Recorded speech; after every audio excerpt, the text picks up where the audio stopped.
What's up guys, Lou here for Golf Avenue. In the first video on this channel, we compare some of the TaylorMade used drivers that we had in stock against the latest model market at the time, the Stealth. Well, it's time for an update and we've got some new challengers going to the mix. You guys know the drill. I'm gonna head on over to the office to test out those drivers for you. We're gonna come back behind that desk and we're gonna take a closer look at the overall performance. And trust me when I tell you, you're not gonna believe what driver comes out on top here. But before I head back there and pick up the clubs, let us know down in the comments which TaylorMade driver was your favorite of all time.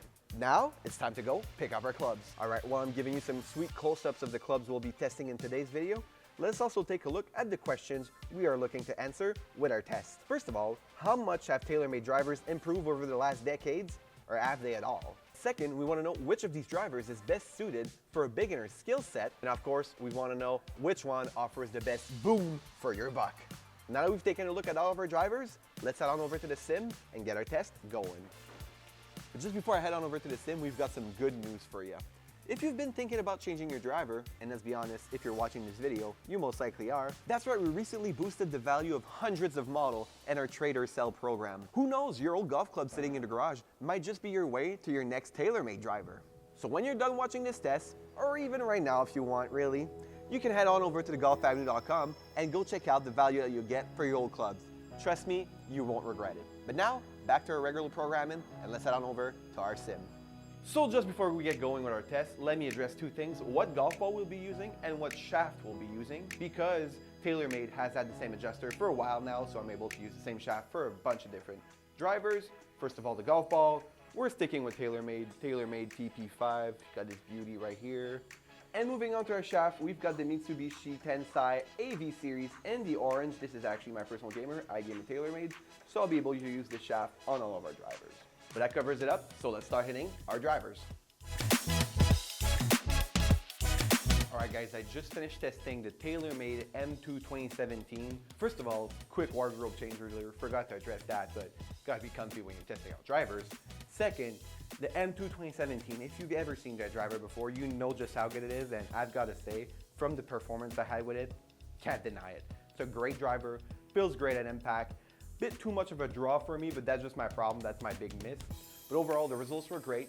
Long drive, which I really appreciated. Higher spin rates than what I'm used to, but the length of the drive made up for that fact, so I'm all good with it. So overall, the M2 2017, very impressive, but that's what I expected from it.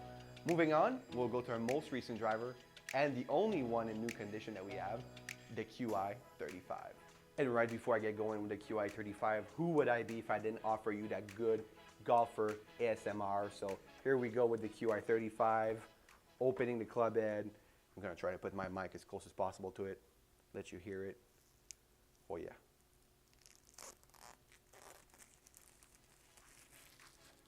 Oh, that fresh club feel. All right, let's get to testing it. All right guys, so I quickly went against our plan for a second. I tried out the QI35, but instead of putting the shaft that I said I was gonna, the Tensai orange, I went with the stock vintage blue shaft that they've installed on these.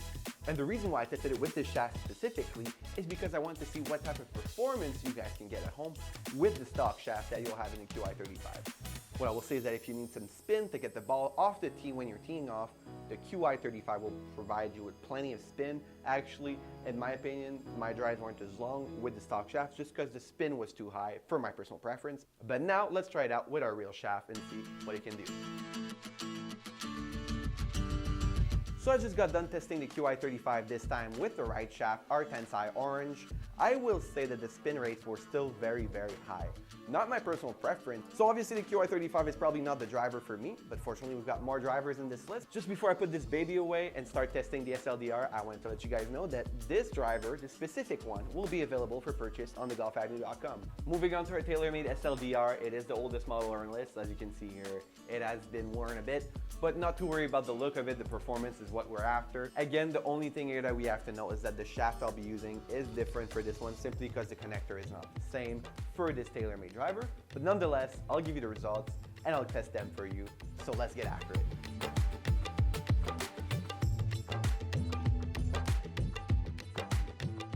All right, just got finished with the SLDR. As I mentioned, it is shorter, so it'll affect the overall performance, but the accuracy, I was very happy with. Very accurate, felt great, and I can't only say good things about it. It's an older model, yes, but it still holds up today, and I would gladly put it in my bag any day. But we still have more drivers to test out, so let's head on over and check them out.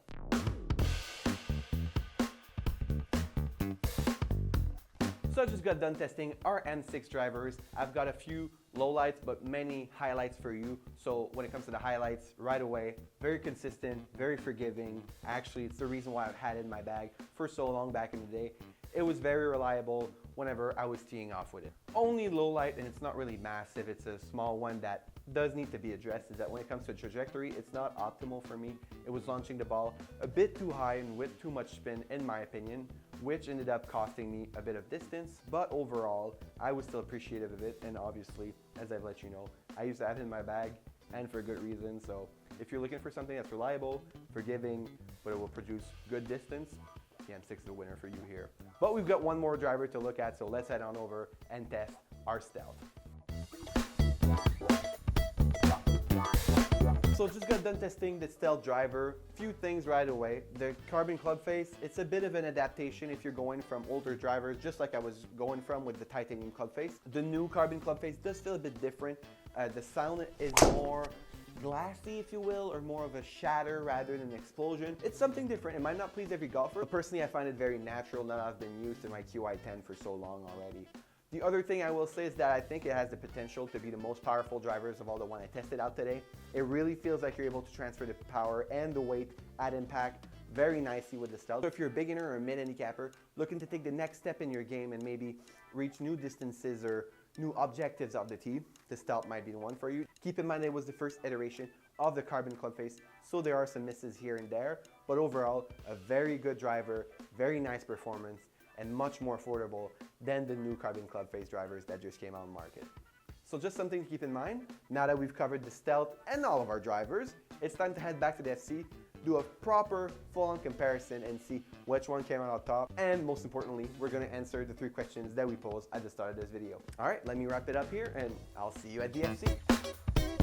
All right guys, we're back behind the desk and we're gonna take a closer look at the performance of all of our drivers. Obviously, I gave you my feedback on the spot for each one of them, but now we're gonna take a closer look at the overall performance. We're gonna rank them and look at the bigger chart with each individual data point. So let's take a look at that graph and see what pops up to us first. So the first thing that should jump out to you are the highlighted numbers. Basically, they are highlighted because they are the highest total in each one of these columns. And by looking at these highlighted numbers, one of the first one that comes out on top is the M2 2017. We gotta tip our hat off to that one. It performed incredibly well, even against 3 more recent models. And the more impressive thing about the M2 is that it didn't even need to have the highest club speed to average the longest carry distance and the longest total distance. I will say though, there's a slight disappointment on my end from the QI35, the brand new TaylorMade driver. Actually, the transfer from the club speed to the ball speed was not as good as some of the other ones we tried, even some of the older models that were much better at transferring the energy from the swing to the golf ball at impact. So it would be one of the knocks I would give to the QI35 from this test. The same goes for the Stealth, honestly. I didn't see much of a transfer of energy from the high swing speed. Actually, it got the highest swing speeds on average, but it didn't manage to produce the highest ball speed. Actually, the club with the shorter shaft, the SLDR, managed to produce higher ball speeds than the Stealth. Speaking of the SLDR, there's no denying that its shorter shaft did cost it in the end. It's much shorter than any of the other clubs in this test. However, I will say, and much like I said earlier, the shorter shaft did allow me to have much better control over the golf ball. I felt like I was able to hit the fairway time and time again, rather than with the other drivers where I was really struggling to always find the same exact spot. The shorter shaft allowed me to just swing freely, maybe not transfer as much energy, but I was very confident every single time I was striking the ball. Looking at the numbers is nice and all, but it only tells part of the story. What we're looking to do here today is answer the 3 questions that we posed at the start of this video. So starting off with our first question, we wanted to see just how far TaylorMade drivers have come over the last decade. There's an undeniable gap between the SLDR and the M2 2017, despite only 3 years of difference between the 2 models. But if you look at the more recent model and compare them to the SLDR, the difference is definitely not as massive. Actually, the newer club managed to benefit from higher swing speed and ball speed, and the QI35 only managed to outdrive the SLDR by 5 yards, which is definitely not massive, and it helps to be put in perspective when you consider the price difference between the SLDR and the QI35. When it comes to that, I think the choice is pretty simple, and you should opt for the older model that will be much more affordable for performances that will be practically identical. That being said, I think we can all agree that the M2 2017 is the best fit when it comes to beginner drivers. Thus, it gives us the answer to our second question. Its combination of impressive performances and its very affordable price should make it a go-to for any beginner in need of a driver.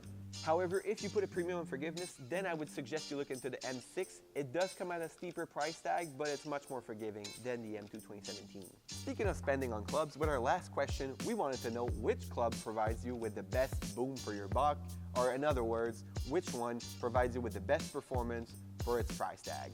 To be honest, the M2 is pretty tough to beat in that department. However, I can only vouch for the M6, having had one for so long myself. I do believe that you'll be worth your investment, but the M2 is a classic and it's hard to beat.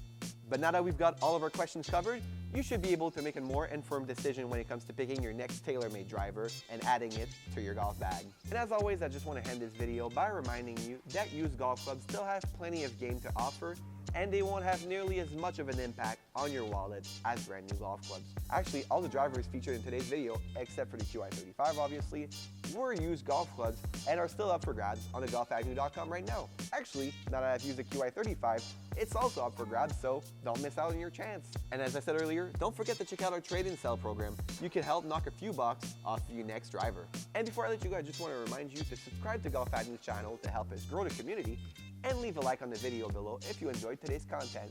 For Golf Avenue, I've been Lou. Until next time, see ya.